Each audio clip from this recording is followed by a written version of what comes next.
Let's cut right to the chase. Creative people are pretty nuts, and I know this because I'm one of them. If you're like me, you wonder, how do people get over the issues we face? That's what this show is all about. Think of each episode as a warm bath for the soul. We're all in this together, so let's do something good with the time we have left. This show is my love letter to the human condition. This, my friends, is Sentimental Illness. Man, oh man, this morning. Oh, people, listen. People of Earth, listen to me. This has been a challenging morning. My guest is here. Very excited about that. We'll get there shortly. So here's the deal. Normally I do a monologue. I'm not Mark Maron. I'm not Jay Leno. I'm not Jimmy Fallon. I'm not even funny. I'm remotely interesting. And my glasses are driving me nuts this morning, so there's that. So if you're listening, you're like, what is he talking about? Well, trust me, there's like fingerprints and smudges that's driving me crazy. So I don't really have a monologue this morning per se. I've got a huge week in front of me. I've got 3 different interviews with 3 amazing artists. The first one today. Cannot wait to introduce you to him. Love his band. But I need to say something about myself. So you guys don't know this, but I am 6'1", and I've been 180 pounds my whole life. I have no idea how that translates to stone. I'm sure the guest will tell me. But that being said, I have always been a fairly lean and tall guy until I stopped playing drums all the time. Now, here's the point. I used to, and this is fair. This has been a while now. I used to play 10 hours a day. 10 hours a day. But I was, trying to be famous, all the other stuff that goes with it. And that's the way it is, right? Drumming is it's like yoga in a lot of ways. You would think it's this super high energy thing. And that might be at times, especially when you're on stage. But when you're practicing, you're just in this low fat burn all the day. So it's a perfect fat burning workout. And when you're doing it 10 hours, you stay really skinny. I mean, like Tommy Lee skinny. Gosh, when I was 20, I think I weighed 140 pounds for real. So that being said, I've gained a lot of weight over the last 10 years, and it's not good. And 3 years ago, I was diagnosed as a diabetic, and I was able to get that under control to the point so much under control that I stopped taking diabetic medicine. I stopped pricking my finger for blood count, for a sugar count in my blood, because I was like, I'm doing great. I don't need this, the hubris of humanity. And then I started going back to eating like crap. And this is what's happened. Soft, jowly, kind of gross, 57-ish-year-old man. Well, 2 days ago, my feet really started to hurt, like in a way that isn't normal outside of being a pre-diabetic. Usually, your body gives you warning signs. Well, this warning sign hasn't gone away, which is basically God's way of saying, knock it the fuck off. You're going to die if you don't stop. So I am in this weird sugar low sort of moment right now as I'm trying to alter my diet. And I also decided to shave my ginormous beard thing off because my aunt at a funeral last week told me I look like a really old man. And I'm like, I am older, but she said, no, you look like way older than you should.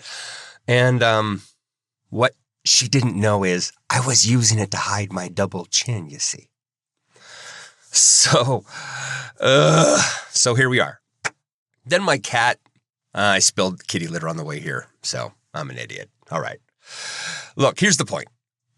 I've had this joke in my life. Anybody who knows me knows that I want to live until I'm 100, if not further. But I've always joked that leave it to God my life is going to end on the day before my 100th birthday. Like I'm going to make it to 99 and 364, right? And my tombstone's going to say something like, almost got there or something silly. So I'm making changes because I want to get past 100. Now, I only want to get past 100 if I'm feeling good. I mean, the reality is I don't want to be like an old man who's in massive, massive pain and struggling every day. That would suck. I don't want to have dementia. I mean, and if I do have dementia, I don't know how long I want to live because I'll have dementia. I might not even care that I'm living. I might not know anybody. I don't know. Life is weird. Okay, enough of my rambling. Poor Adam. He's like, dude, what the hell did I sign up for? It's your management, dude. All right. Adam Woodward. Woody. Okay, Polar. Guys, Polar. Great band from the UK. You know, when I was listening to them, I know what I like about the music. It's the problem with the way things are nowadays. I can't just sit here and drop their material right now because then I have copyright issues and then YouTube or Spreaker or wherever I'm uploading my podcast won't allow it. They'll kill it. That happened to me with an Air Supply show. I interviewed Air Supply. I had 2 million downloads and they killed it. So that sucks because I had copyrighted material on there. All right. This sucks. All right, here we are. I'm back. Sorry. Sidetracked with Air Supply. Okay, so Adam Woodward. This guy, I chatted with him before we started rolling today. I can't wait. He's my kind of guy. Easy to get along with. Super cool, super casual, super kind, showed up on time. Great guy. Says it all to me, right? To me, in my opinion, though, I do want to say one thing about the music, and I'm sure we'll get there, and I'm sure Adam might even correct me on this. I don't know how to label their music. Now, I know this is a commonplace occurrence, meaning that typically when somebody like myself meets somebody like Adam, the first thing we do is we start comparing. Oh, this sounds like Led Zeppelin, or oh, this sounds like Ultravox, or this sounds like, you see what I'm saying? Motley Crue, whatever. I do not want to label the band that way. However, I will say that I will draw comparisons to a 90s melodic hardcore band called Above All. And the reason I bring them up is twofold. One, I love that band. And two, I've had the guest, the singer, Tony Maddocks, on my show a couple of times. I love that guy. Great guy. So I don't know if Adam even knows who they are because I don't know if they ever really broke big. I know they did okay. They were on MTV, for God's sake. But, you know, that was also, 26 years ago? 27 years ago that they were moving. So that being to say, that's what it reminds me of. And that's a good thing to be reminded of. But I will say this. I know, God, I'm all over the place. I'm sorry to everybody listening. I sound like I'm on meth. I'm in a hyperspastic mood this morning. But I'm dealing. Anyways, Adam's here. I love Polar. I love this dude. I think it's going to be an amazing time. So let's do this, okay? All right. Ladies and gentlemen, hold on to your hats and push pins. Please welcome my clearly new friend, Adam Woodward, to the show. Hey, brother, how are you today? I'm very well. Obviously, the other end of the spectrum, because I've just done my day and your day is just about to start. And what an eventful morning you've had. Like, I mean, there's a lot of stuff being ticked off on that list of things that have happened in one morning. Well, and there's more too. I haven't talked about the fact that my son got a new job. So he called me up just before this and said, "Hey, Dad, I got a new job." And he told me a few other things that are going on in his family's life that are personal, but there's some tragic stuff going on as well. And so, there's this weird mix of excited for now, excited to meet you, excited for the experience of spending the next hour or two with you. But also, the concerns about family. You know, I do have an extended family member from my previous marriage. I was married before, who's in the hospital, and that's not good. And then Yeah, but then good things, right? So many good things. So the kitty litter notwithstanding, life is pretty good here. Yeah. It really is, and Good. I'm so glad Good. you're here, brother. Yeah, yeah. Thank you yeah. for having me. The pleasure is completely mine. I feel Wow. very honoured. I feel very honoured to be on here, and I'm very looking forward to having a big chat. Yeah. Or shooting the shit, as they say. Drop those F-bombs, brother. yeah. Sorry, so I've literally got you in trouble. There you go. Talked about getting cancelled on your intro, and then I am 30 seconds in throwing 3 pointers. So excuse my language. I'm No, it's good. It's fine. Look, I say this every show, but I'll say it again. I grew up in the church, and when I say the church, I'm talking about the American church, and the American church is very strange in that it doesn't mind a lot of things, but it sure hates nudity and foul language. I don't know why it hates nudity since we're all born naked.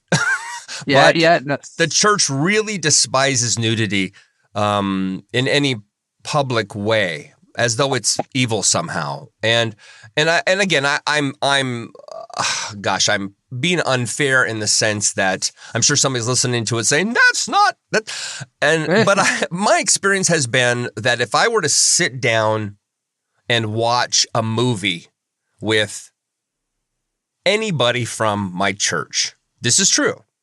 Anybody from my church, let's say we're watching, I don't know, Terminator. Okay? Right. Yeah. They're going to bristle when somebody says motherfucker. They're going to totally it's just going to be too much for their ears. And then they're going to watch somebody shoot somebody in the head and go, cool.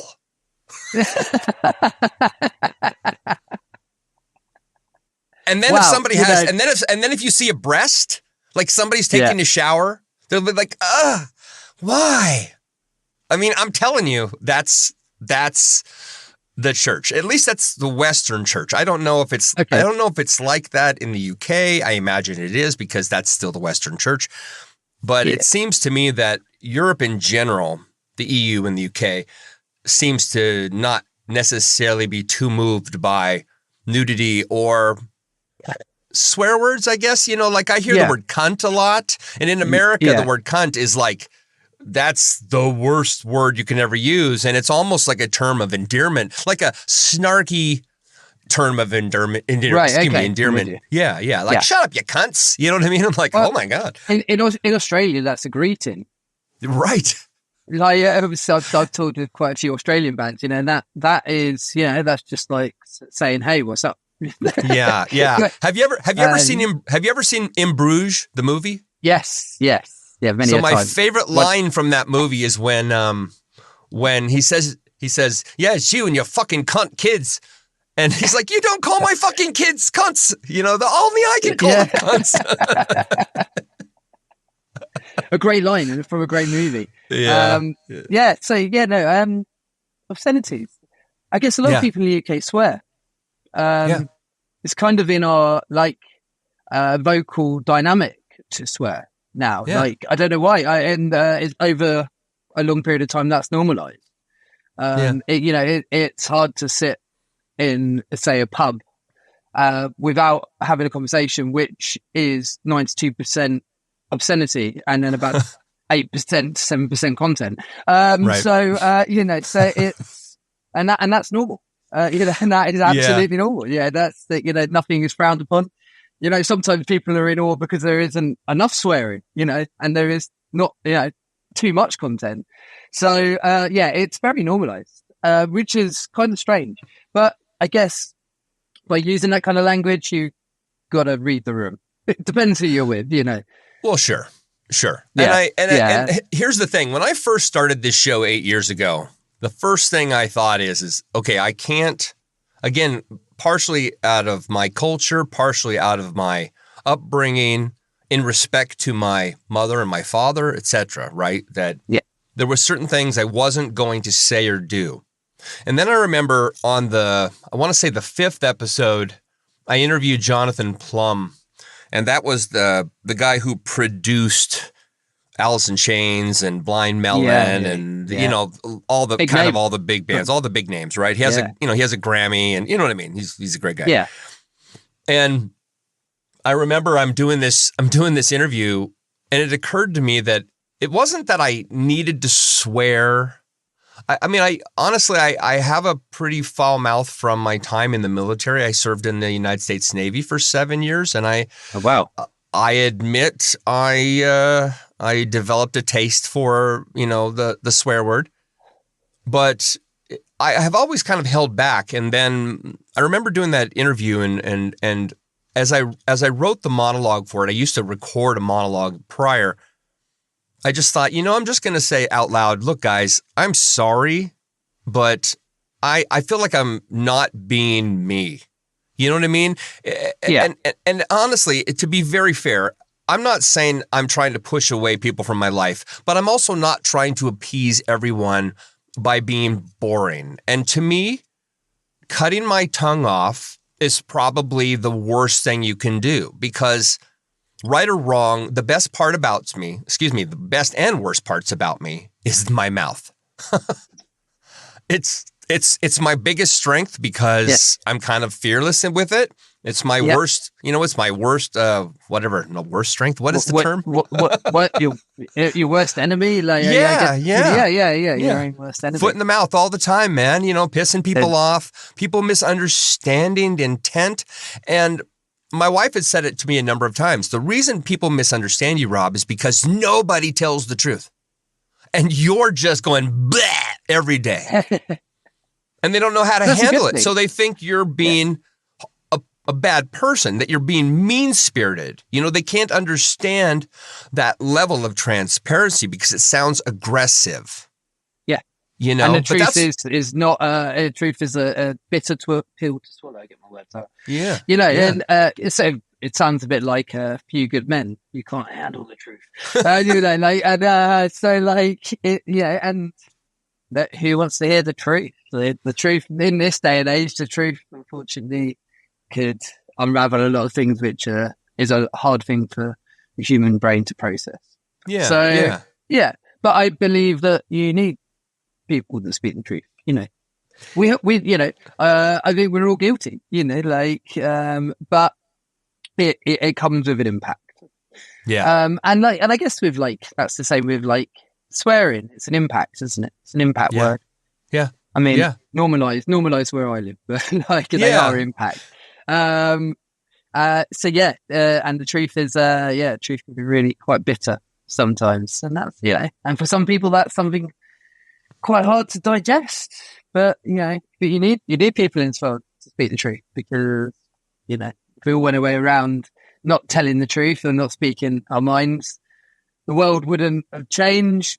People wouldn't change around you, that's but sometimes you've got to hear it and process it. Yeah. Yeah. I mean, if there's any one thing I guess I could say, well, actually it's two things. One, that's why I like you before I even met you, because lyrically you're telling the truth.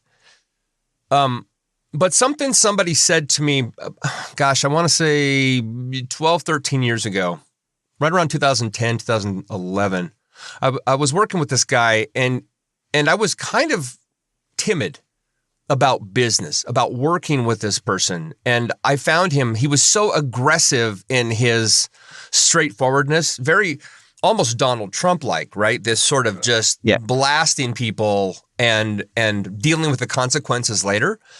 Yeah. And I didn't understand it because I grew up with this very large desire to turn everybody into my friend. Everybody. I wanted so desperately to be seen as likable, as talented, as endearing. I wanted people to love me. I mean, desperately. And he said to me, your problem is you're trying to appease everyone, but you're not trying to appease the people that actually are for you. You're trying to appease everyone, trying to convince them to be for you.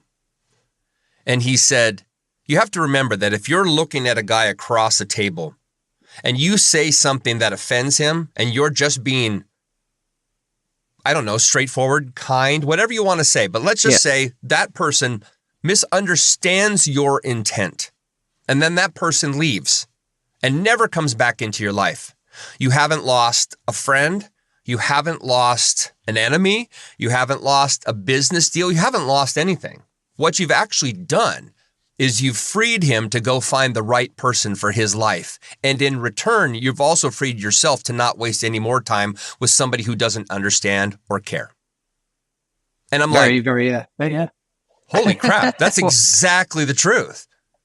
And so I admit I have taken a huge detour in my life in how I talk to people, and I've lost friends over it because they, in a sense, can't handle that reality. And yet I've been able to really thin the herd down. It's like developing a fan base. I have the people I have, and the others have gone on, and that's okay. Yeah, very true. Very true. Worry about the people in your life, not the ones that aren't. So, but I mean, that's I can relate strongly, I guess, with the appeasing, and that's a strong part of my personality. And I think we talk about swallowing the truth, and the truth being a hard thing. The day you discover that that's the worst thing you can probably go out and do is try and appease everyone, that's the hardest truth to swallow. Yeah. Because you're never going to please everyone. No. And I think the hardest kind of lesson in that is that you've got to be honest. And once you perceive or project an honesty, you're going to slowly work out who likes you and who doesn't. And it's okay if people don't. And what was it that I think, I might be wrong in saying this, but it might be him.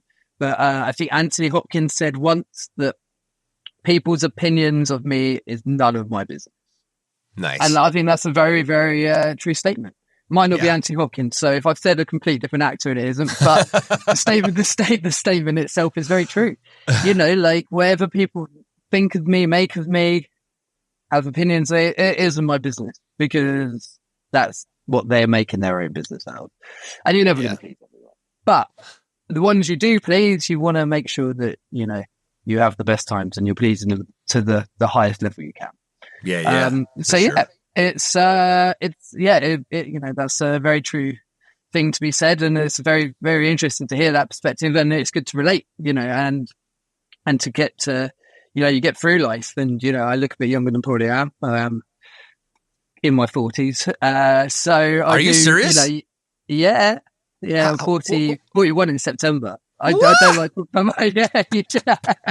I bow to you, sir. Good for you. So you look when I take the mask so young. off, I had no idea. I've seen a bit. I've seen a bit of life. Yeah. I get we halfway. The 40 is 40 considered half. I don't know these days. Yeah, supposedly everything's shifted and like everything's moved around. Like people aren't making families in their 20s anymore, and everyone's getting pregnant in 40s, and life has shifted in degrees. But yes, I am. I lived the 90s. I was in the 80s. Don't remember a lot of it, and so on and so on. But I guess all those kind of generations and different times, you just realize, you're not. My purpose on this earth isn't to please everyone, because if I could please everyone, I could fix everything. But not everything should be fixed, and I'm not going to please everyone. Wow. So you just learn that, and I think you also, like, characteristically for myself, you start to learn, like, the kind of people you want to approach and the kind of people you don't. You get that real sixth sense the older you get, that you're like, these people are good, these people aren't so good. Those people that aren't so good are going to make me not be the best person of myself. Yeah. These people are great. These people bring out the best part of me. I should be putting my efforts. And then you learn about moving energy. It's like, instead of trying to focus all your energy to everything and everyone, focus your energy to the things that matter. I think that comes with, unfortunately, the harsh bitterness of realizing you might have to cut people away, or you might have to say things to people that is, not shared or not agreed on, and they might disappear. And that is life. And whether they come back, I'm a strong believer in in fate. I think things happen for reasons. And I think that can transcribe into relationships between people. I think there must be some sort of great big plan for friendships and relationships and growth and learning and understanding when you outgrow someone as well. Like, you like keeping people around just because you have that nostalgic feel, or like there was a connection at one point. With that connection and that, the nostalgic stuff will fade and the connection might change. So it's an interesting time to do that when you're just like, right, I can't please everyone. I can't spin all the plates and all of the sticks because some of these plates are going to fall off and smash. But I can concentrate on the ones I can do, and they should spin for longer. Yeah, I think the easiest thing in life. I mean, if I were to be so bold, really taking what you've just said and run with it, it's that if you're 100% truthful with yourself, with who you are, your direction, your methodology, your social beliefs, your cultural beliefs, your faith beliefs, everything. If you're 100%, this is who I as Woody am, right? This is who I am as Rob.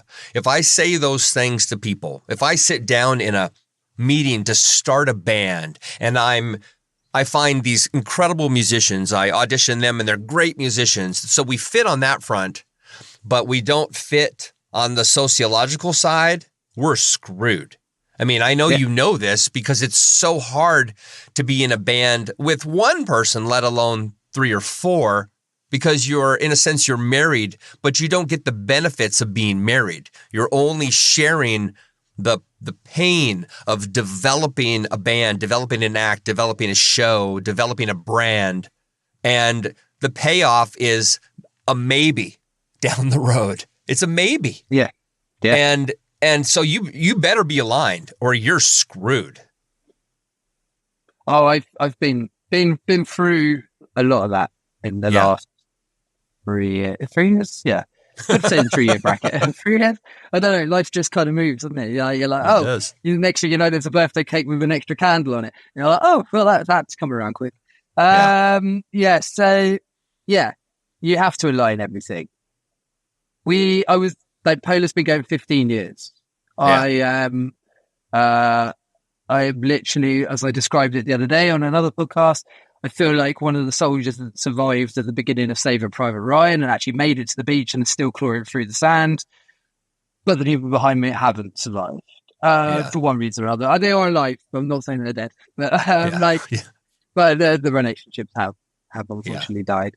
And we were aligned, and some of it was our fault, some of it wasn't. Like the pandemic changed people.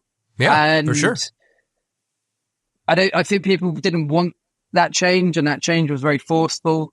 But it did. It changed people, myself included. And that change that was hard for people to realize that was happening. Yes. Suddenly, whatever you knew then no longer existed. You only know this now. And that affected the band's relationship massively. The fact that we went from being quite a heavily touring band to like something we're not sort of being recognizable in a room together. So, and that evidently became the death knell to that particular era. Yeah. I don't talk too much about it because, in all honesty, like it's great. I can come into a show and be so honest with my new friend Rob. That's right. There's many chats. It ended in bad blood. We don't talk. But out of respect of everyone from any past member that through that journey, they put time, love, commitment, money, sheer passion and hope that something might succeed. And as you say, there's never a certainty. It's maybe at the end of that or that path. So, you can't take that away from them. And it would be very wrong of me to be coming on to shows or speaking to people and being like, this happened and this person said that he couldn't, that's not really anyone's business what happened in that conversation. Right. And I don't want to know. No. And I think that has to be, out of respect, that has to be between us.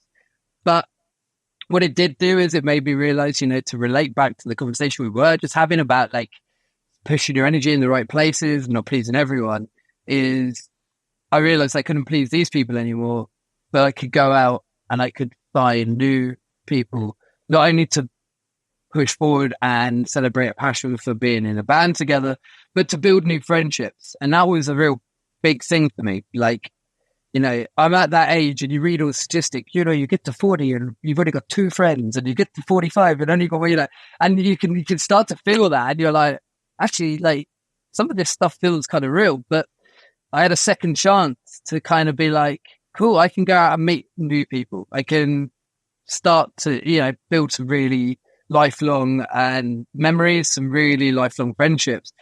And I had a vessel be in the band for us to find a mutual understanding where we could kind of work together. And that's been a real journey. That's been really good. The new guys, like, I can't sing their praises enough, because, what did happen when the band Polar, the original kind of Polar before it became 2.0, is it created a lot of collateral, a lot of damage, because people who follow your band, or people who are looking in from the outside or are interested in your band, they can see a band in trouble. And like it, that intuition is installed in people that are very passionate about the music scene. Right. And I swear that people could feel it, from like our social media perspectives, right through to having conversations with people, and not being particularly overfrawled with the, like the idea of talking about the one thing that everyone wanted to talk about. And that collateral damage does cause, or had caused, the band to fall down the side of a mountain. I wouldn't say we completely derailed and like went to the bottom, but like a bit like Cliffhanger, there was a moment where that you've slipped on that rock and you've just gone a few miles down and you're hanging by your ankle. You're not completely dead, but you're going to have to struggle to get yourself back onto the rocks. Right. And that's how it was. So I had to approach people and be like, yeah, the band's really cool. It's very celebrated. Like I'm hugely passionate about this. I'm determined. I not so much that I want to be like Korn in the 90s, throwing money in the air and driving around in Ferraris, but more so I want to see where this ends, where this goes. I'm more interested in the journey, and feeling those moments and like having these kind of great moments together. But you have to be honest with people. You're joining a band that's fundamentally at that period in time in quite troubled waters. And for people to have to be like, yeah, I'm still interested. That's cool. We built a very mutual understanding that it was a time to turn the tides. Right. And that's a super powerful thing. That's where we connected. Like, that's where we started to build the friendships, because we found this mutual desire to be like, this isn't dead yet. It just needs to be rebuilt, and it needs to be hit with the right mentality, and it has to be hit with the right desire to push forward, and a newfound hope that maybe that had kind of perished over the period of time when the band was in a bit more of a troubled state.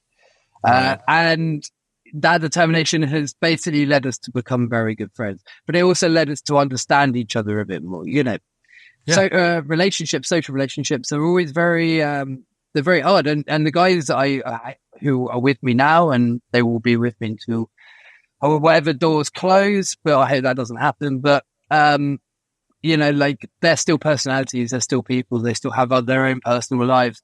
And the whole change in Polar led me to become a lot more patient. Whereas I think I wasn't in the past. Maybe that's a real fault in my own personality, but maybe I was trying to like I was like a dog chasing a car that I wouldn't even know what to do if I caught it. And you just wanted to bite the tire. I just wanted the car to stop. I wanted to rip the tires straight. And that just led me to be very impatient. And this is the wrong industry to be impatient in, because it's a lot of it is patience.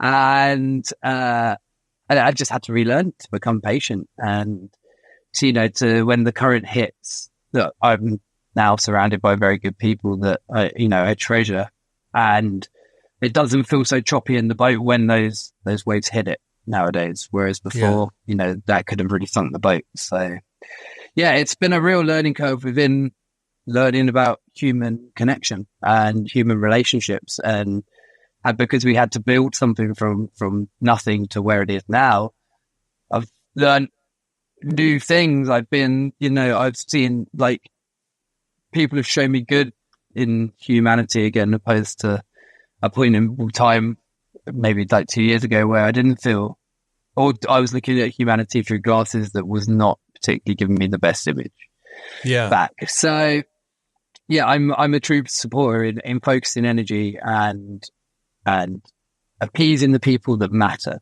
not trying to appease the ones that don't.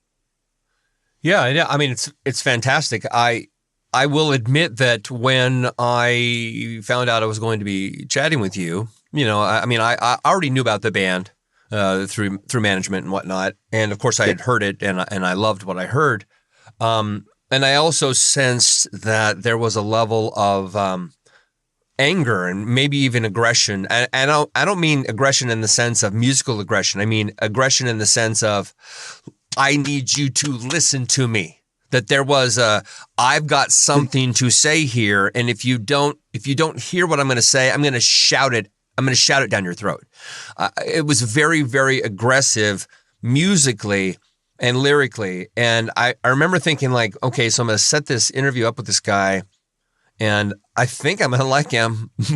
But I also admit I'm kind of scared, right? I don't mean scared in the sense of afraid for my life or anything else, but just like, how am I going to, because I did interview, it's like I want to, how you want to name drop and you realize it's not Go good. for it. No, I'm not going to do it. I'll tell you after the show. But I did interview a guy who came on the show with an axe to grind. He was a very, very clearly unhappy man. I mean, this was years ago, and I would like to say we've become friendly over the last, say, 3 years. I think it's been since I chatted with him. But this is a man who really means what he says all the time. Like if people think I'm straightforward, this guy is straightforward, but there's almost a sense of a desire to offend. I mean, I think he's a little lost, to be honest. I don't want to be a judge here. I admit this is hypocritical to say, but I just feel like he's lost, and he's flailing. He's just so angry at the world, at all circumstances, not just his own, but at the world, at politics, at sex, at everything. He's angry at everything. And so when he came to the interview, he just dropped that bomb on me. And for an hour, it was just really talking me down. I'm like, dude, I'm hosting you because I want to help you promote your record. And you're basically not only arguing with me and disagreeing with me, which is fine. I want that. It's a conversation. Yeah, of course. But it was just a no, you're wrong. And I was like, this isn't fun, man. No. And audiences responded by, yeah, you're right. That's not fun. I mean, of the hundreds of interviews I've done over the years, I wish I were more famous. I'm not gonna lie, but that was one of the worst because it was just so dour and aggressively down.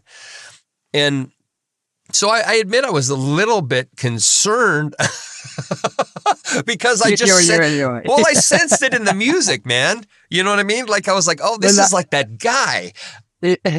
And then you show up and you're like, hey, mate. I'm like, oh, my God, thank the Lord. Like, thank you, God. I'm so happy about this. He's all right. He's okay. That's where it will happen. A big influence for me, and he still is now, and he always will be, like Darryl Limbo last year.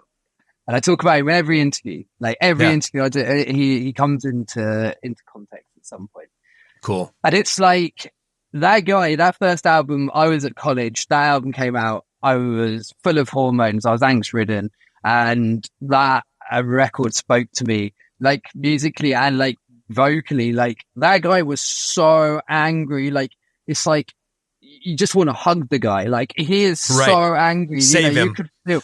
And then you grow interest into bands. So back then the internet was still not as massive as it is now. So a lot of these kind of interviews that I used to be able to get hold of would have been like on printed publications like Kerrang and Metal Hammer. It was still the only way you could really get to know an artist or find out about an artist. And I just used to read these interviews, and it was just like, this guy is like sounds like the nicest guy in the world, Yeah. He just like, and it's like, that really taught me that you can be this super aggressive person, and you can put all the weight of your life into these words, into those moments, but still have this Jekyll and Hyde kind of personality that, let Jekyll take care of the anger and let Hyde do the talking, like, like, what do you achieve from just being angry all the time? Like, the moments in those songs I am angry. There's no doubt about it, but like I don't think I got bored, and I wouldn't say bored's a bad word.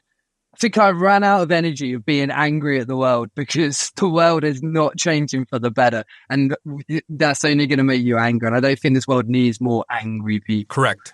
I agree. But I think what I'm lucky to have is the fact that I can get rid of my anger and channel my anger into something that a group of people listening, or whoever listens to our band, can relate to.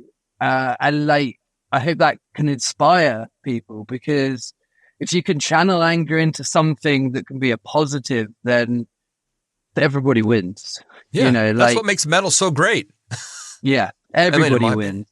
Yeah.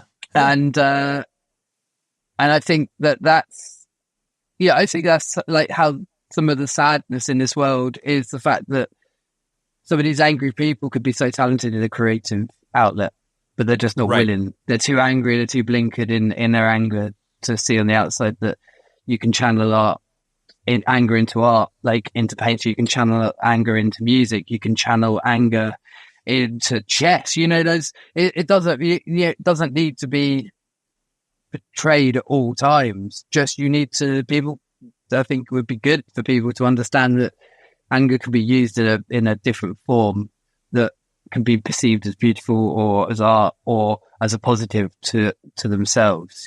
So that's the angle I go in. Like I'm a super angry guy, but there's a time and place for that anger, and that is for the 3.5 minutes I'm screaming down a microphone or a track, or 45 minutes in an album, or when I'm playing gigs. And it's quite interesting, I guess, the way you were just sort of saying, you're like, you felt quite frightened, and obviously not in a threatened sense, but frightened. You should see some of the people that want to meet me after a show. It's like, I've just done that, and my veins have been out here. My eyes, I literally set to kill. And I come up stage, and I'm like, oh, hey, yeah, like, let's talk, let's hang out. Like, and everyone's like, oh, he's not like, I think everyone thinks that whatever I am on record and I am on stage, that's 24/7. That would be exhausting. That would be really exhausting. I'd just be exhausted. It would just be because like, we're not built to be permanently angry. I think we make ourselves permanently angry sometimes, but we create that mindset, but we're built to feel different emotions. And, like happy, sad, you have ups, you have downs. So you might catch someone on a bad day, but like, everyone should be, you're going to have those moments. But I feel very lucky and honored that people want to talk to me, like it's, I get it. That, and for me, that's priceless. So it's, there's no price to that. The fact that people are willing to spend quality time of their own just to talk to me. So I value that above anything else. And I wouldn't want anything to ever ruin that. I think I think that's an important thing to me. That's why I want to be, I mean, I know this sounds silly, but that's why I want to be your friend. You know what I mean? Like, to me, it's like, if we're putting in the effort to have this conversation right now, and hopefully about something significant. Hopefully something that a listener, it touches, right? That it speaks to a moment in their life. It helps them regain clarity. It helps them see that anger is certainly allowed, but to wallow in it probably doesn't do you much good. It's certainly, it's self-flagellating. It's not self-serving. It's self-destructive. And I had a guy, so I know this guy who's a billionaire. I mean, a billionaire, like a real billionaire. Wow. Yeah. And we're not super close, but I mean, close enough. He actually lives about 10 miles away from me. And I see him quite often, but in the early days of seeing him, I actually met him just pre-pandemic. And he was nice. I had no idea, of course, about his wealth and his influence. And I certainly am not going to name him because he's very private. But that being said, I had a chance to chat with him once and kind of, gain a new friend. And long story short, after the pandemic, about a year after the pandemic, I was walking into a local store, and I was in a kind of a rough place in my life at that, I don't know, that time, that day, whatever you want to call it. But I was in a kind of a rough place. And because I'm a loudmouth, I have this really bad tendency that when things are going tough in my life, I let everybody know. It's because I want attention, right? That's the reality. I want to know that somebody's listening, that somebody cares, and somebody goes, "Oh, Rob, it'll be okay." And then I'll shut up. But I need somebody. Yeah. It's very childish. I understand. No. It's understandable, like right. You just want someone to tell you it's okay sometimes. And that's right. Yeah. That's right. And no harm in that. And so he doesn't say anything when he sees me, but he calls me a couple hours later and says, "Hey, I want to tell you something." He said, "You are one of the most impactful humans I've ever met in my life." Now, this is coming from a significant wealth earner, right? Yeah. He's changed the world in a couple of ways, which is why he's attained so much wealth. So he's intelligent, right? And he says, "Rob, your problem is you're so powerful and you walk into a room and you destroy it. You need to walk into a room and lift it up." And I was just like, yeah, he's right. 100%. And I've caught myself doing it at times. And I'm not going to raise myself up and say, "Look at me, look at Rob go," but I have caught myself doing that and think like, "Oh, he's right. I can't be doing this. I can't be doing this. I have to walk into a room and just be the best me I can be." That's everything from confident to inspiring, certainly loving and kind, and not taking from the room. People know when you walk into a room, they're like, "Oh, there's Adam. Geez. Wait a minute." You know what I mean? He's walking into the room with aggression. I kind of don't, either don't want to hear his story because he's going to complain about the same shit he did last week. Or two, he's in a place, I'm in a good space. I don't need to hear your crap. No offense. I mean, I care about you, but I don't need to hear it. And if we take that idea and we remember that everybody's got their own problems, they've got their own static, they've got their own issues today.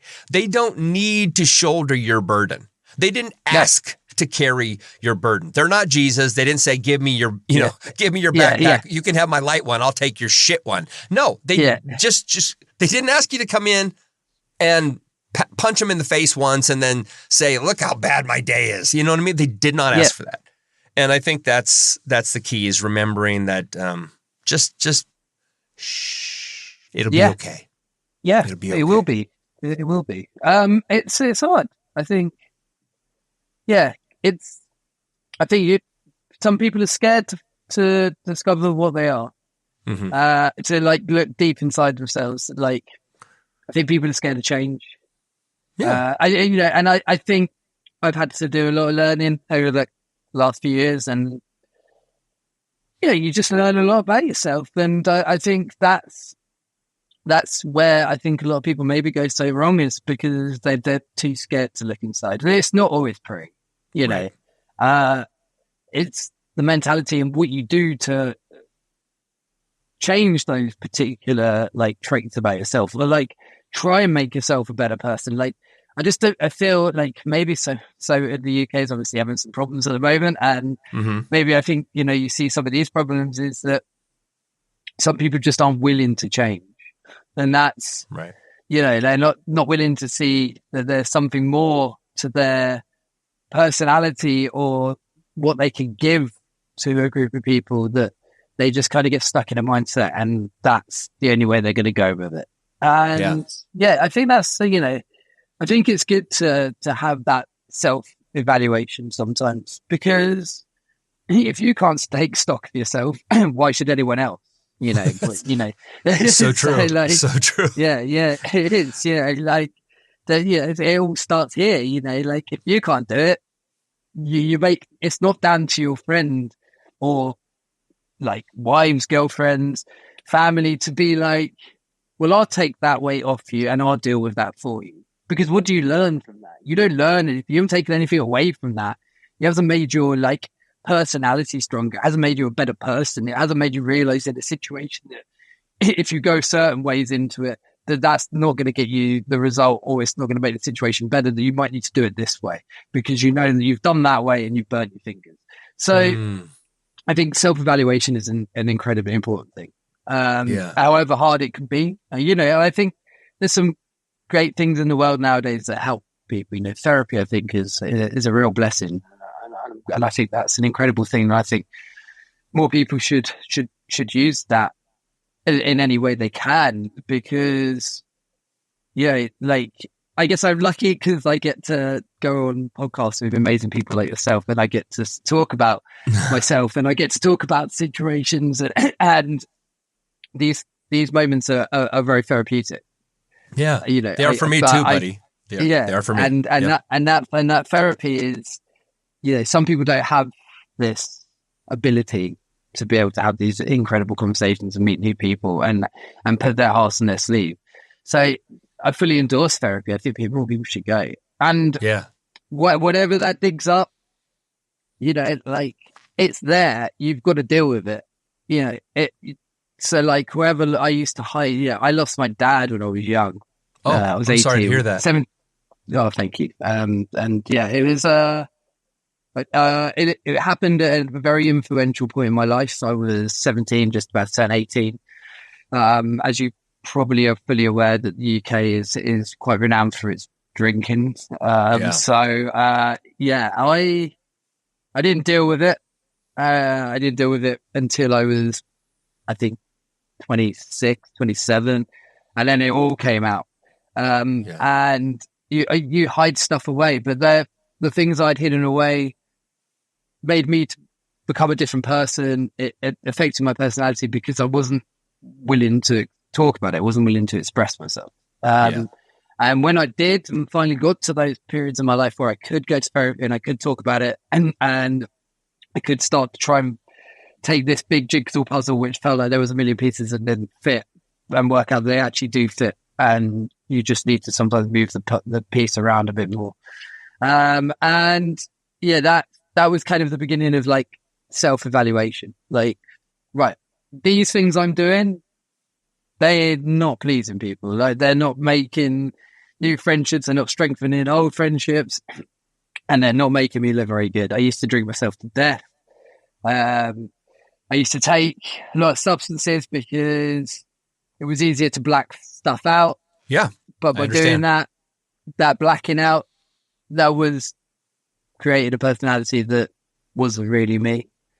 And then you get out of that, like kind of start to climb out of that black hole. And I think whereas I think people could, if they could express themselves in a freer manner, in a safe environment that they feel is deemed as safe, then I think, what is waiting for you is never going to be nice. But it's going to make you understand and help you learn to deal and cope with things. And it's going to make you a better person, because it's not just going to scream and shout inside you anymore. You know, you're going to start to learn to take a grip on it. And that was music. So like that was music. That's why I'm here now doing a band, and I have been for many years. Is because I was that young and I was very foolish and I was very easily led. And the only thing that was constantly there for me at those periods in time were bands and music. Yeah. It was the consistency. It was that never, however I felt in those periods of time, there was always a song that I could put on or an album that I could put on that would guide me through those things. So I understand that. Sorry for interrupting you, but yes, I feel that. No. And I just feel when I lost my dad, that was like a real mental turning point for me. Like everyone else was studying to do well. Everyone was going into finance. Everyone was going into property. Everyone was doing, great big things. And I still see some of these people I went to school and college with, and they've done very well. Some have done very well. They've like family lives have changed. And I was just like, I don't want that. But I to this day, I never have. But I also felt that I owed something back for music. The kind of the hard support it gave me until I was in a position in my life where I could actually sit in a room and actually talk to someone about stuff and be like, this is what happened. I do this. I do this. This affects this. Until I got to that point, it was like, I just stick White Pony on by Deftones a lot and listen to that to death. And I think self-evaluation is a really it's an empowering thing, but it's walking through a whole great big reservoir of thorns that you're going to get scratched at, and but you'll heal from those. They're just little like surface scratches, but some might be deeper than others. But the time you get to the end of that, you might be a bit scratched, but you're going to survive. You're going to heal from it. Yeah, scars are important in life. A lot of people look at pain in life as being something that they absolutely want to, they want to get away from. They want to get around. They want to skip. And nobody wants to feel physical pain or mental pain or spiritual pain. Nobody wants to. But I don't. How can you live a life if you aren't sort of training yourself to endure, right? Because life. Yeah. I don't want to go down these the platitudes of life. Life is a marathon, not a sprint. We know. we get it. You don't need to tell me, man. I don't need to hear it 50 different ways. I get it. But it is crucial that you run towards the pain. Run towards it. Because you can release yourself from it when you've dealt with it. But if not, it's always hovering like a bat on the fringe of your life, sitting on your shoulder, waiting for you to turn and walk into its fury. And then you discover, by the way, it's like mountain biking. The first time I ever went mountain biking, long time ago, I was riding with 4 guys who were just monster riders. They were going 30, 40 miles an hour downhill, and I was like, squeak riding all the way down the hill. And this is true. The first hour, they took us, my very first time out biking, they took me to this place that is, well, it's insane. I mean, there's no other way to put it. It's still insane. Like as an accomplished mountain biker, I still get nervous riding this place because it has just, it's just Wipeout City. It's loaded for bear with obstacles that are dangerous. And this is the first place I've ever been. I'm terrified. And I remember finally getting enough going, I'm glad I had these guys leading me through. And we're trucking through this really windy section, and then there was this stump that we had to kind of ride up and then down. And it was like a 20-foot roll down drop. Oh, it was completely rideable. It wasn't a jump or something crazy. No. But it was rideable. And I got up there and I went down it because everybody else did. So I could see what they were doing, and I went down it and I made it all the way down it. And then at the bottom, I wiped out. I hit the corner too wide, and I drove into this tree branches and all this other stuff, and totally wiped out. And it was a pretty intense wipeout. And then my buddy Tyler walks up to me and he goes, "Hey, you okay?" And I go, "Yeah." And he goes, "Well, now you can go really fast," because it was like you learned, oh, this won't kill me. In fact, this might not even hurt me, and I've been afraid of it the whole time. And it changed my complete game mountain biking. Now, granted, I haven't necessarily translated that to everything else in my life, but I do tend to run towards that spiritual or mental violence to get it out and get it over with. I'd rather have an argument. I'd rather have a confrontation than feel like crap for the next 3 days because I couldn't say my piece or I couldn't hear somebody else say theirs. Yeah. Yeah, absolutely. Yeah. Couldn't agree more. But yeah, so I agree with it. Yeah, run towards the pain. That's why I'm in the music industry. It's all pain every day, buddy. every day there's a new section of pain. Yeah. But yeah, it teaches you. And I guess with doing the band and doing everything that comes with that for this long a time, that teaches you a lot. Because it's a painful industry. It really can. You know, the highs, as you full well know, like the highs are higher than you could ever imagine, and the lows are the lowest point you'll ever feel. And there's nothing really in between. And so, but like by feeling the pain and dealing with it and like really sort of gravitating towards it, it's allowed me to be a lot more like daring's probably a good word, maybe. Not like I don't feel so scared about things anymore because everything I've ever been scared about has pretty much happened. So I'm like, what else? You know, like just come at me now. Like, you know, what else could ever happen that I'm ever going to be? It's a gift. Where it is. It's a freedom, and there's not many of those left in this world. So, and that's like kind of how I now treat being in Polar a bit now is I'm not so scared of stuff. I'm not so scared of where it's going to end up. I'm not so scared of like, you know, am I going to be playing these things here? Am I going to be as big as this band? I'm just purely running the gauntlet with it. And I realize every once in a while there will be like your bike injury. There'll be a wipeout and I might get hit and I won't be down for a little bit, but I'll be back up and carried on going after, you know, like that, the forward thinking. And that's what I've definitely like learned from like self-evaluating is like, let's not get hung up on all the small things anymore because life in minutes and seconds are too short in themselves and hours feel like those minutes and seconds and days feel like weeks. So like sometimes, so like things can really hit you and you can get really hung up on it. But you've just got to sometimes be like, cool, you know, let's just get on with it. Let's go. Let's just dust ourselves off and let's just keep going because, you know, what you could set to experience from just having that one knock could be vastly greater than the injury the small injury you sustained while getting to that period.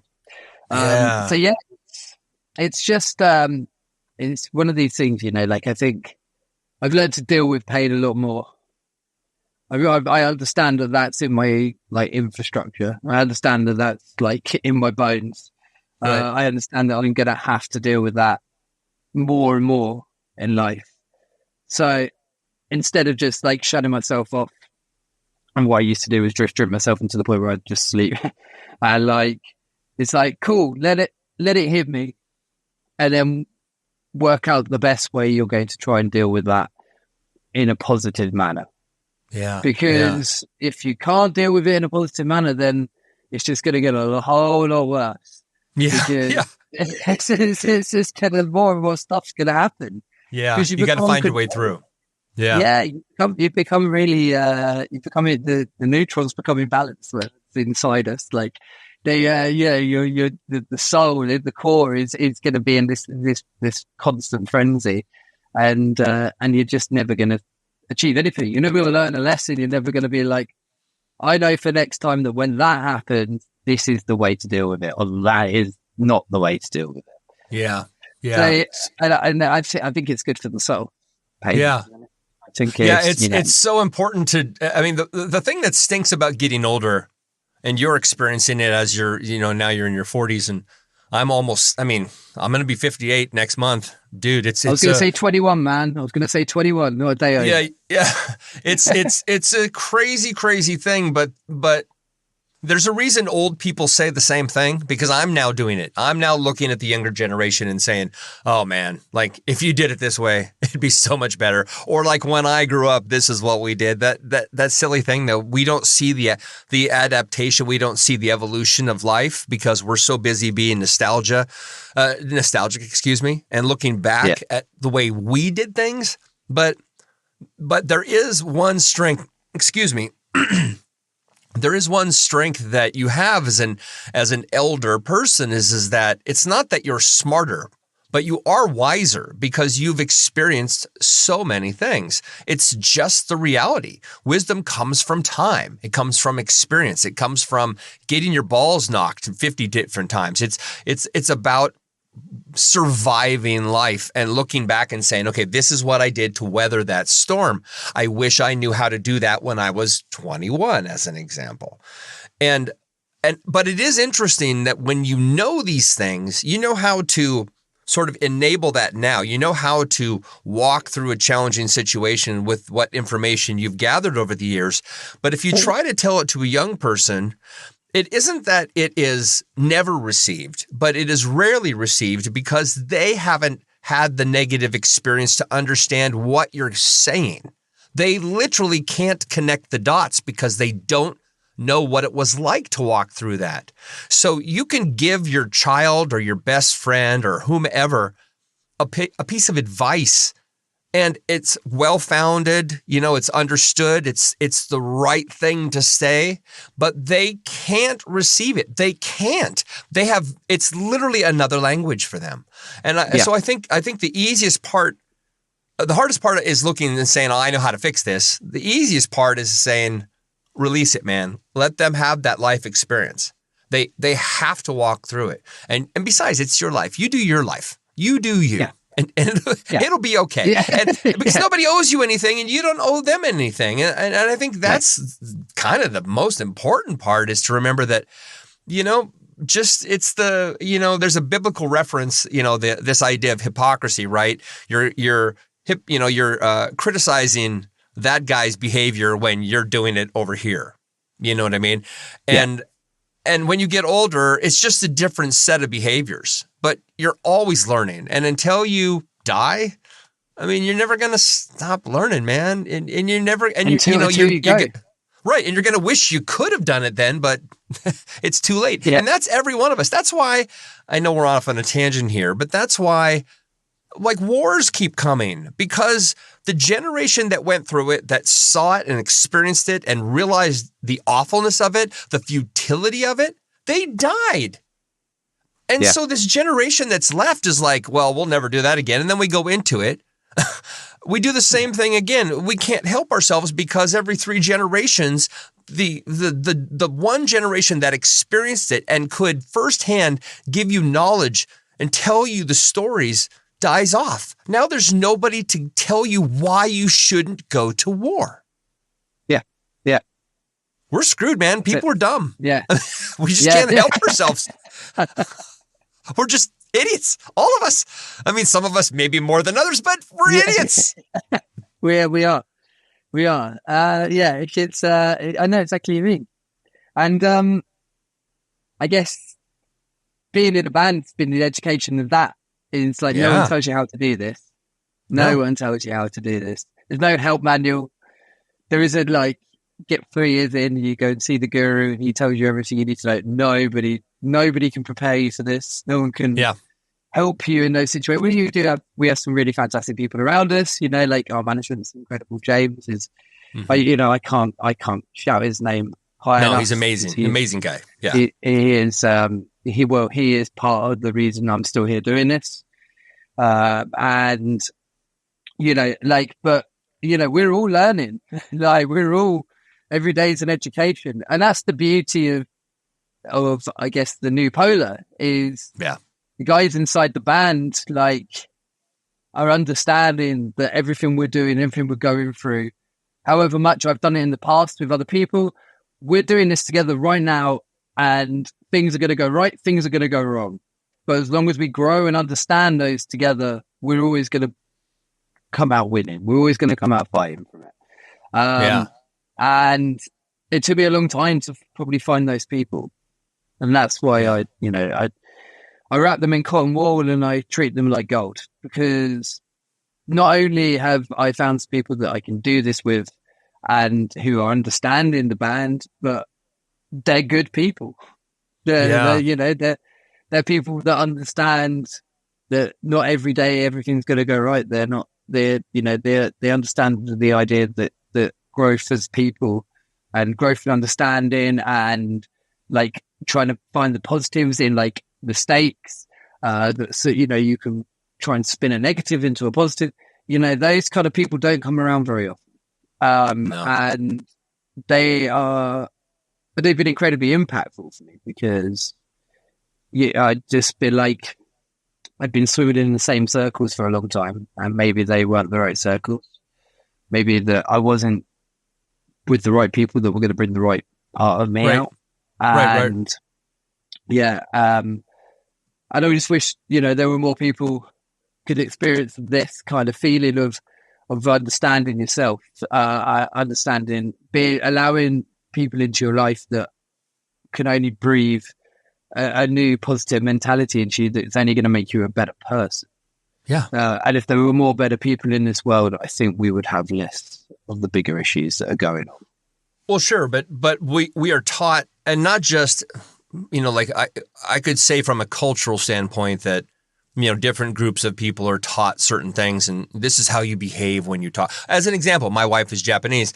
If I go to Japan, the level of intimacy that to have just this, like you and I sharing today, this would never happen with a Japanese person of any kind, male, female, young or old, doesn't matter. Nobody in Japan is going to talk like this to me, having just met me today. Nobody. Because culturally they are, I don't want to call them repressed, but they have just been taught that privacy and that, the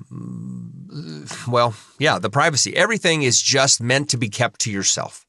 They bear it. That's why the country kills itself. That suicide is such a high rate there, because nobody has an outlet. Everybody holds it in. They work the same job for 40 years straight. My father-in-law worked at the same company for 40 years to the day, Woody, to the day. Wow.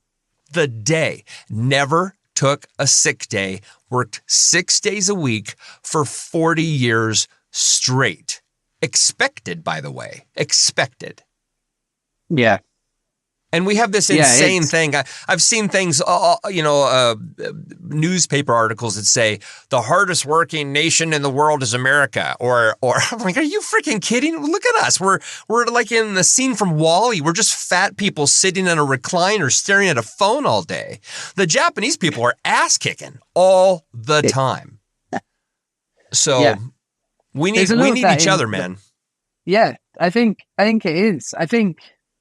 But you are right, different cultures, but you just have to be respectful for that kind of stuff. Like, of course, that's how they, that's their culture. Cultural understanding, I think, is something that could benefit everyone. I think, like learning more about everyone and everyone, having an open mind is a real important move forward for everyone if they can. But it's just, I think for me, like internally, when you finally find someone that you think, actually, this is bringing out the better in me. This is like making me feel like a better person, or it's made me realize that I need to do this more to do that, or I need to rein certain things in my life, and to regain focus. I think that's the problem with, I think, sometimes being in bands, being a person in a band, is you do get to a degree of feeling quite lost sometimes.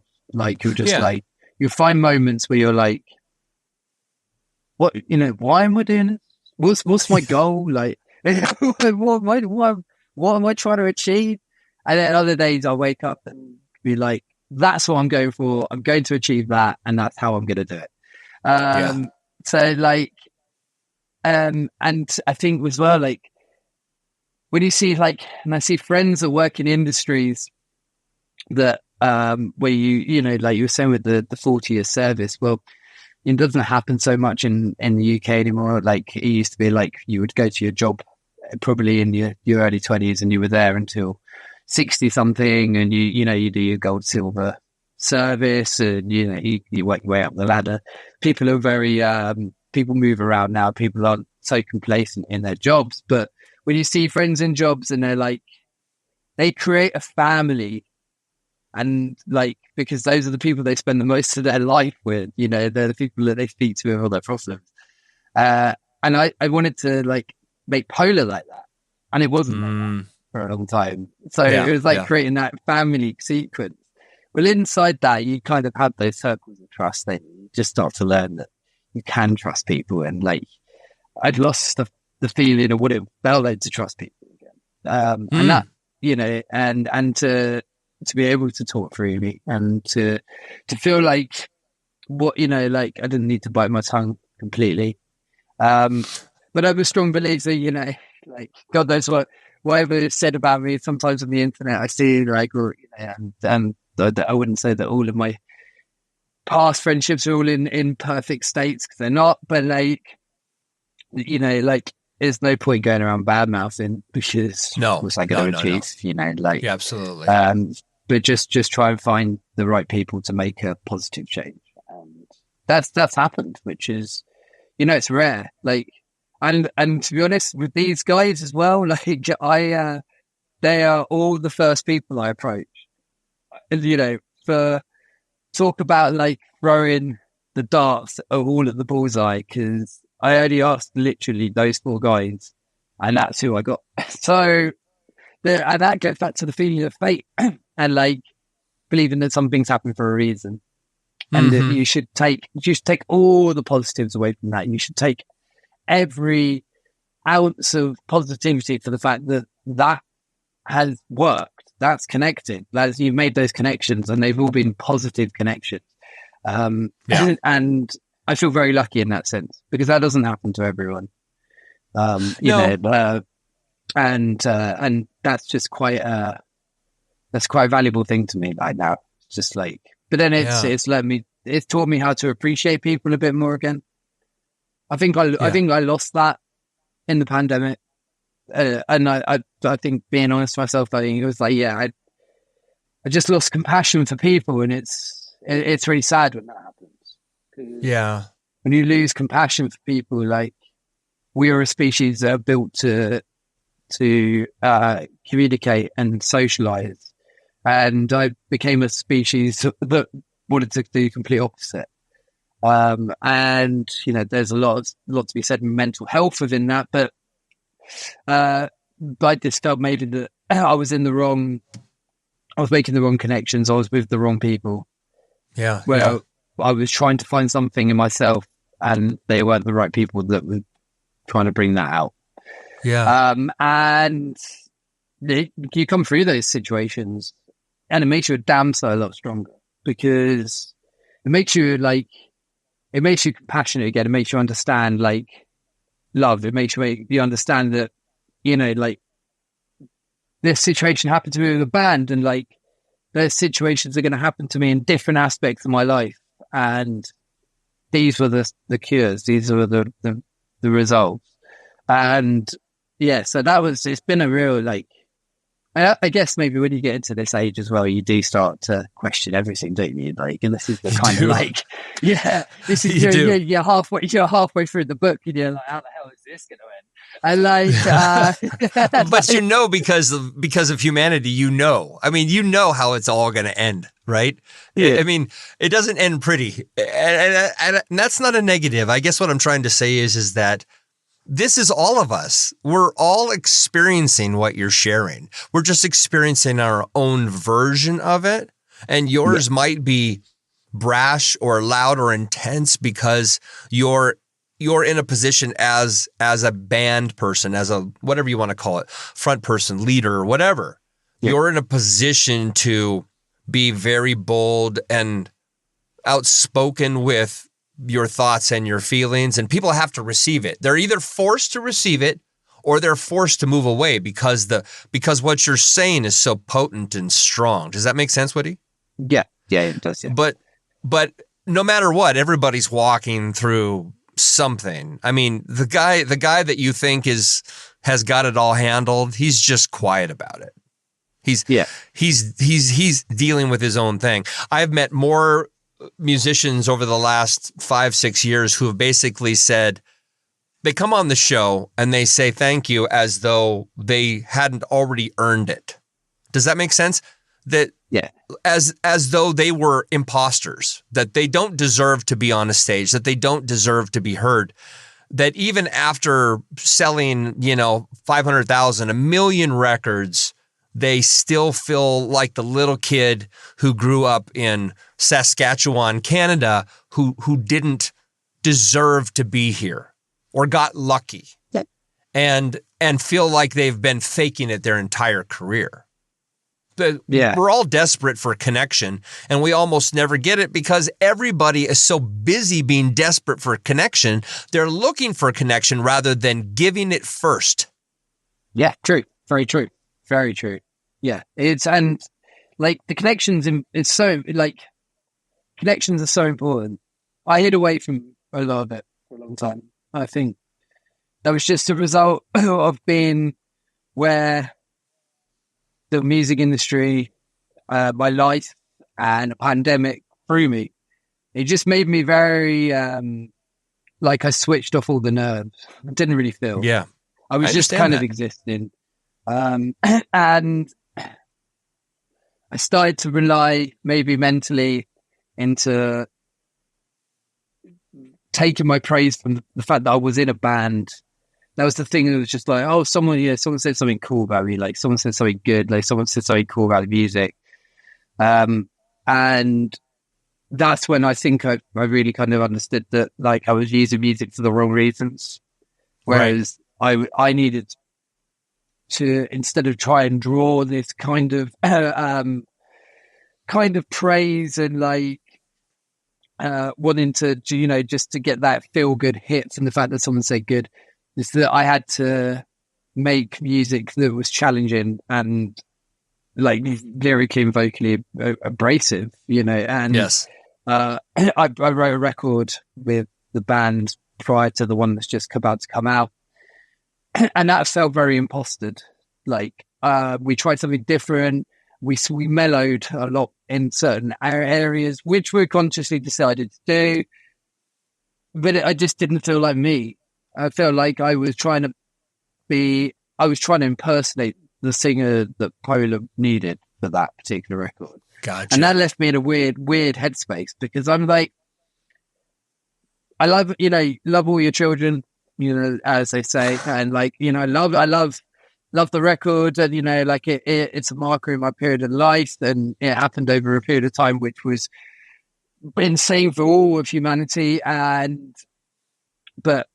I didn't feel very, like, I didn't feel like I should have been on it. I didn't feel like I've listened back to it. I don't feel like it's me.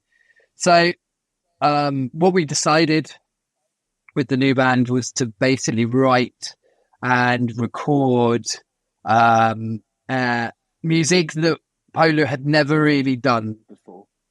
And in a way, for me to completely, channel my, my aggression again. I needed to be aggressive. I had to be aggressive again.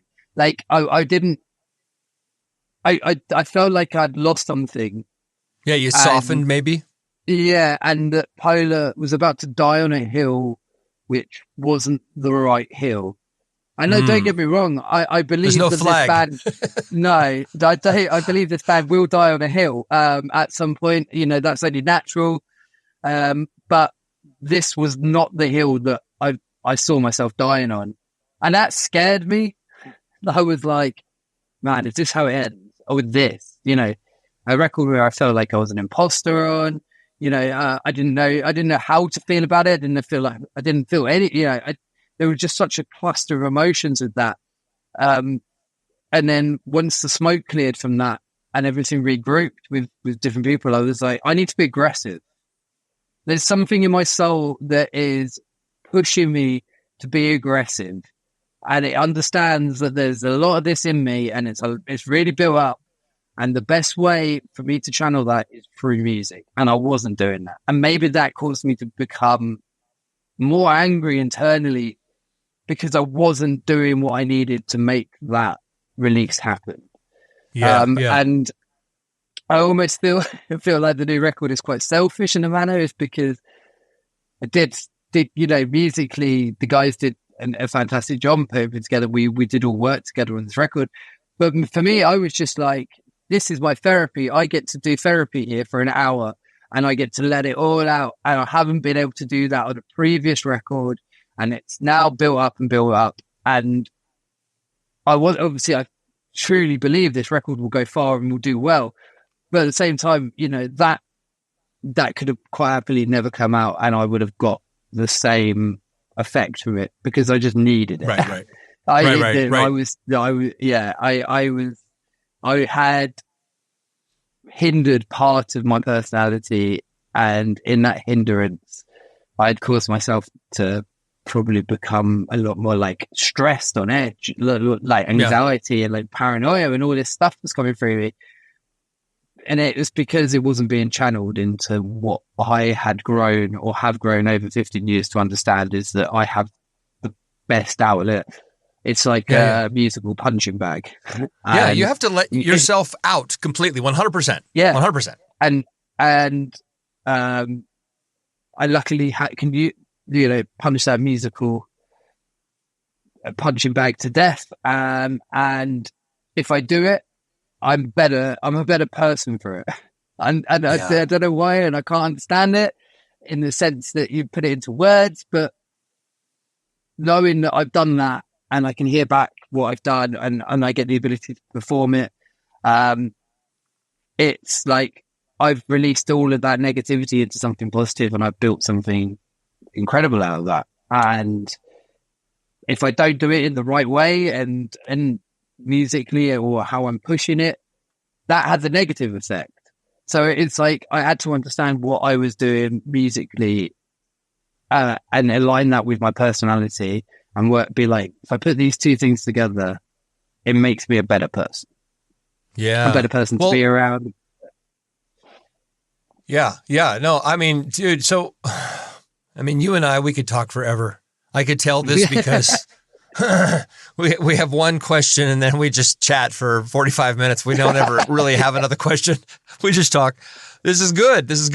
What I want to know, because I'm afraid I'm going to forget this, is you have this new record coming out. Yeah. And if you don't mind, can you share some of the details of the record? What day exactly, where's it released, what label? Do a little promo for us right now. I'd love my people to hear everything. I'll do a little promo. So, the record comes out on the 22nd of November this year. Nice. It is being released by A Rise of Empire, who, if you want to talk about a rise of strength and power within the industry, this is the label to talk about, like, phenomenal label. And they've just carved such an incredible name for themselves. I feel very, very honored to be releasing music via them. Yes. And the record is called 5 Arrows. Now, 5 Arrows, the reason behind the name of 5 Arrows is for a good 11 years, 12 years, the band's logo was 3 arrows crossed over, started off as a triangle. Over the years, the triangle disappeared, the arrows stayed. And with the title, we wanted to signify change. So the way was the original way was 3 arrows. The new way is now 5 individual arrows. And that cool for us was an indication that, this is the line in the sand. This is where the old ends and the new begins. And I'm trying to think what we did. 12 tracks. And then you're trying to think all the songs down. Yeah, it's 12 tracks. So we are now single 3 into the release of the 12. And honestly, like every band says it, no, I generally, hand on my heart, mean it. I think it's the best music we've ever written to date. Yeah. Whatever comes next is an open book, but I think the reason it is the best music we've ever written is because we've gone into this record with an amazing producer called Jack Murphy. He works at a studio called Crystal Sound Studios in a place in England called Norfolk, which is very farmer territory, really, farming land. And we had a lot of meetings together, and I hadn't really I've done a lot of records with some incredible producers over the years, and I have some incredible connections with producers.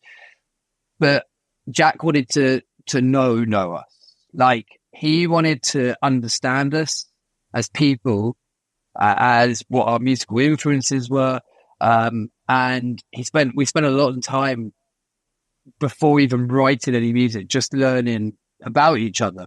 And one of the big conversations for him between myself and Jack was, he was like, with this record, you know, what's the boundary?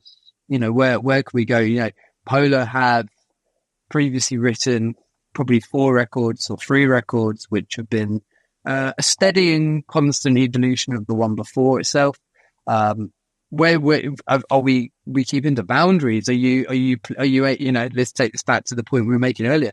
Are you here to appease everyone? Are you pleasing everyone? And I was like, no, I want to take the boundaries away, and I want to go as mad and as wide and as far. There's nothing off the table now. You come to me with a beat that sounds like it should be on a Taylor Swift record, I will listen to you, and I will try and put lyrics to it. You know, if you come to me and you've written a gabba beat, which is faster than any human could ever make music, I will try and find a percentage of that could be used. So, like, there was nothing off the table, and that's what allowed us to be very free and open. But it was an incredible experience for us because, like, for the first time, a producer had sat down with us and, like, we had an hour conversation. He was like, so what do you guys listen to? Like, what do you all listen to? Like, and that was like one of the most like life-changing music perspective, right. Like writing music. Because I'm like, this guy wants to know what I'm listening to. Cool. Like, he's got an interest. Because like a lot of producers are like, they know their strength. They know what they can pull out of a band. They can know what they can make a band sound like. This guy was like, what do you listen to? Like, and, you know, a heavy period of like influential music for me was in the 90s. So like, I would like mention bands like Beastie Boys to him. I was like, I'm obsessed with Beastie Boys. I've loved Beastie Boys like through my whole life. You know, I remember hearing them in school and I still listen to them now. He was like, you ever thought about like doing a Beastie Boys style track? And I was like, yeah, you know, I've had these really like fleeting ideas, but they were never probably shared views or shared ideas in previous formats and lineups that would allow us to even experiment the idea of even doing something like this. And he was like, let's just do it. Like, let's make your own Sabotage. And that's, you know, and it was quite cool because I was like talking to him about bands that I would listen to in school. And I was getting really excited because those were the moments in my life where I was getting excited, where I was hearing like Korn's first record or like Significant Other, if like Limp Bizkit came out, and like these kind of records were coming out. And I was like, these were life changing to me. And I was so like hyped up. I was like a kid that had eaten all of the sweets, and I was like bouncing off the walls about this. And then he was like saying, well, let's make your own versions of these. Let's take these influences and make them into your own songs. And I think that's what pulls this record away from anything we've ever done, is because we've just basically like made a self-influence, I'd say an influence record about everything that anyone likes in the band. Yeah. I think that's great. If hand on my heart, I would honestly say like previous records that have always been done well, we've always finished them, but I don't think everyone in the band loved every song, you know, like, sure. There's been like pockets of songs that are mutually loved, and then someone's going to love the track 11 because they wrote a particular part. And like, sure. and that kind of love and care for the album has always kind of been there. but I think everyone in this band now like listens to this record. They love everything because it's been so drawn from influence, and everyone respected everyone else's influence that we've made this incredible record. A big thing for me on this record was electronics. The older I got, like I was quite heavily into electronic music, like in school. Like I got here we go. This is how old I am. I had a copy given to me by my mum's hairdresser of Prodigy, Music for the Jilted Generation on tape in probably 91. I was going to say that's early 90s for sure. Yeah. Around that period. And the guy who used to cut my mum's hair, he was quite trendy and cool. So to have like that tape from him made me feel quite cool.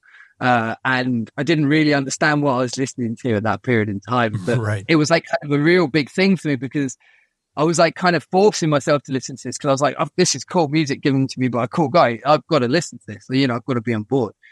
And that kind of opened a lot of like electronica or EDM like doors for me because I was heavily like a punk and like metal kid, but like I had this kind of sideline going on through life of like being very interested into electronic music.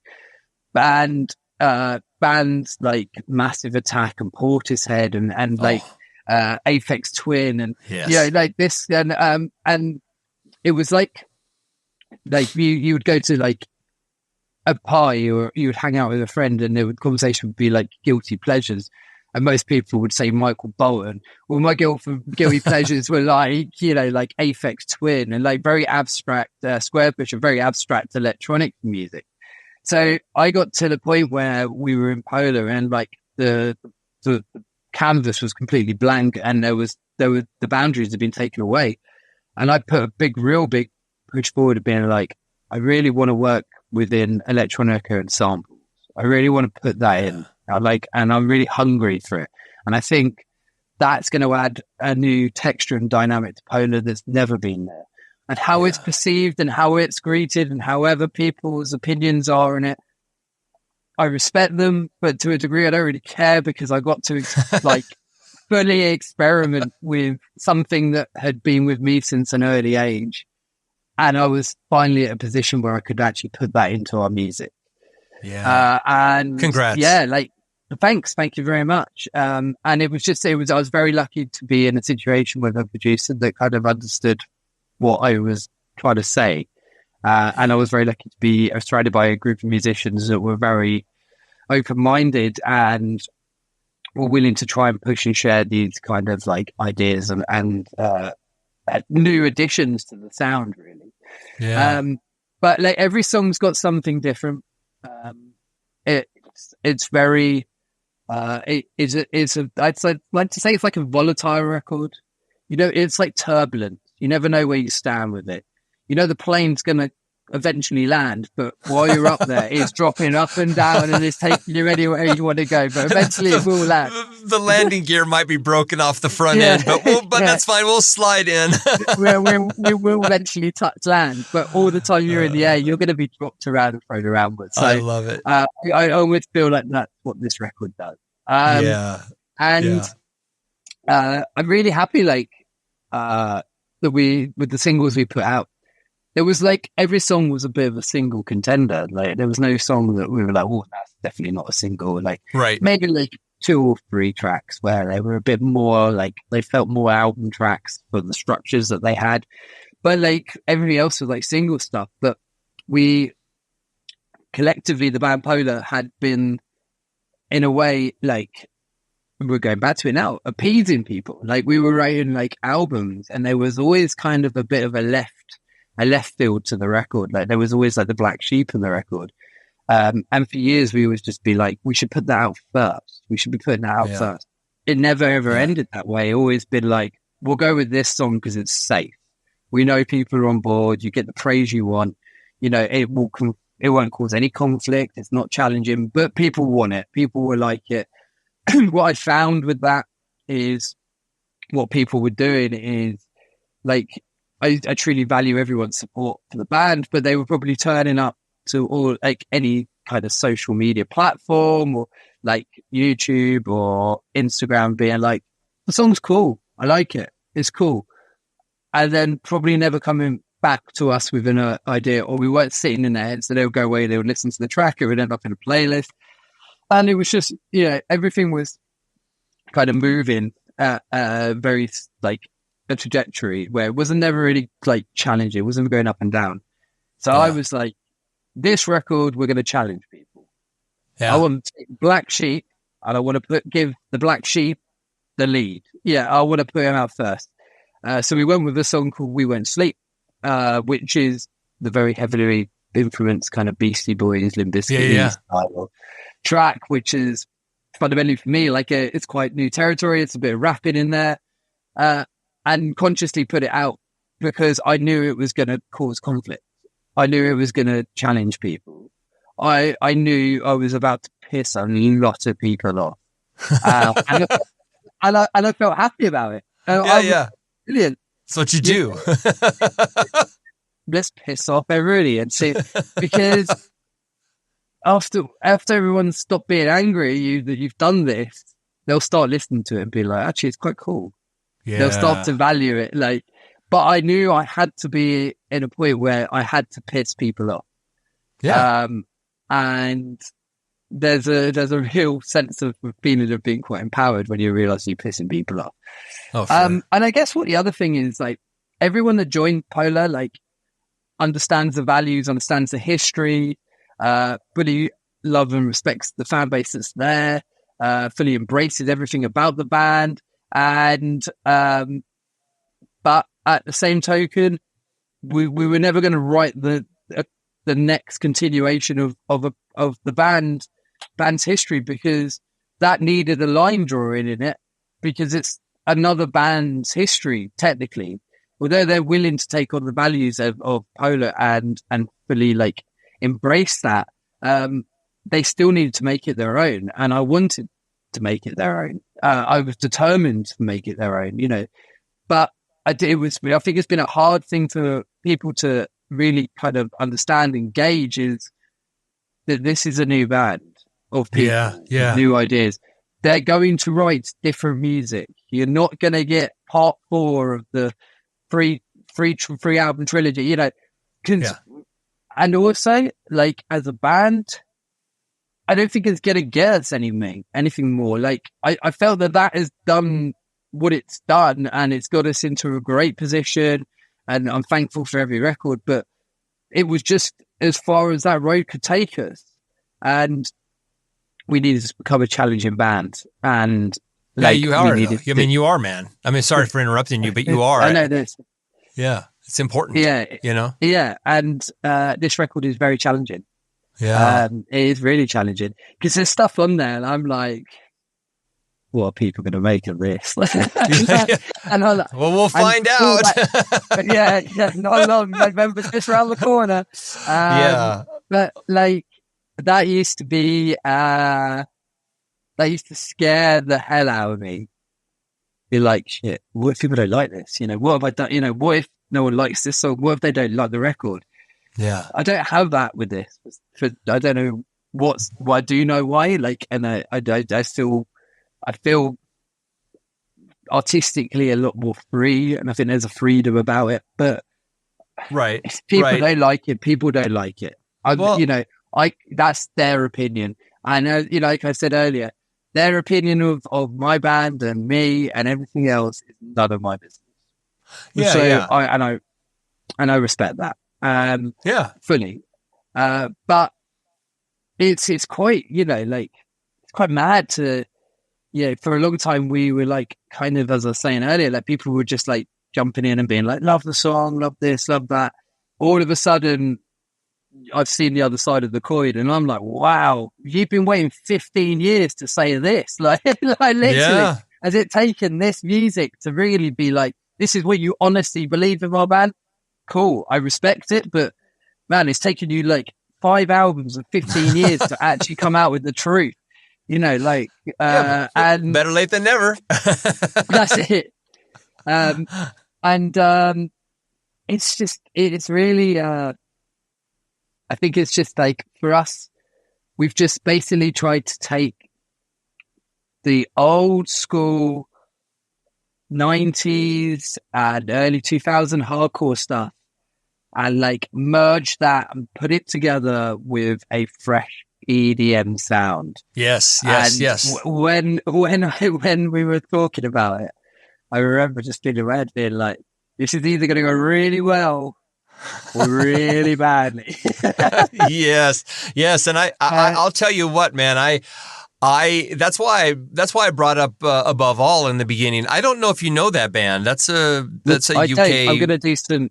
Yeah, check it out. Above All, Tony Maddocks is a singer. Again, they were on MTV. He has a new band called Fate's Messenger with Ron D on guitar. That is an incredible, almost, I don't want to call it tribute because it's a new band. It's their band, but it is in a way, because of the style of music, it is a tribute to the sound of the 90s, the melodic hardcore sound of the 90s that clearly you're influenced by, that I love, etc. So yeah, I think it's a worthy check. But look, let me say this. I keep wanting to call you Adam. I know your name is Adam. I know it's Woody too. And you can call Adam. It's fine.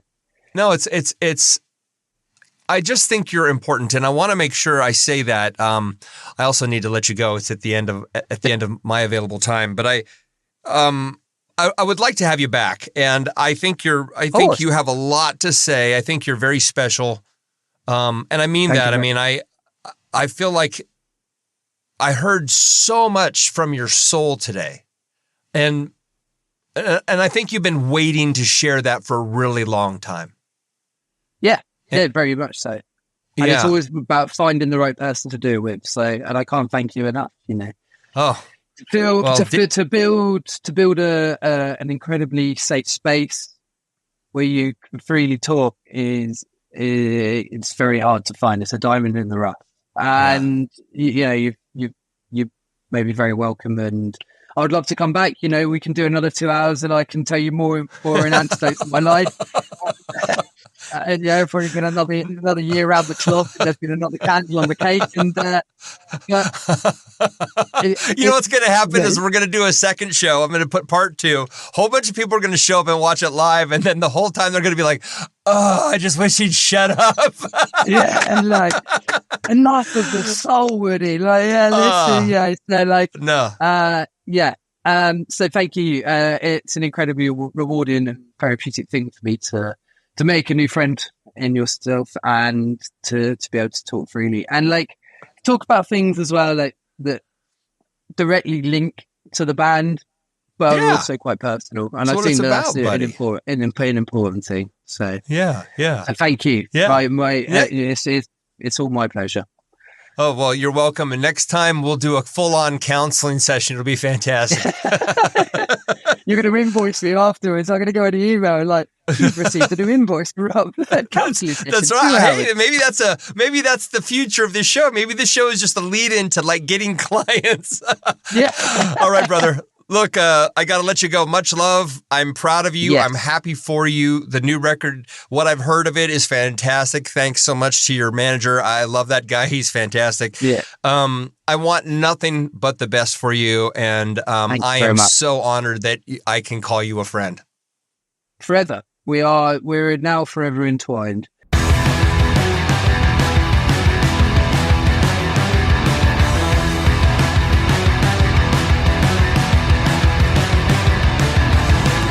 You've been listening to Sentimental Illness with Rob Leland. Our theme song, Machine, has been graciously provided by Harris Heller. Don't forget to subscribe to the show wherever you get your podcast media. You can directly support the show on Patreon as well, where you can find us at patreon.com/This Is Sentimental Illness. It also helps us a lot if you rate the show online, so jump out there and give us 5 stars. And lastly, always remember, your mind will overthink everything, but your heart can never love enough. See you soon.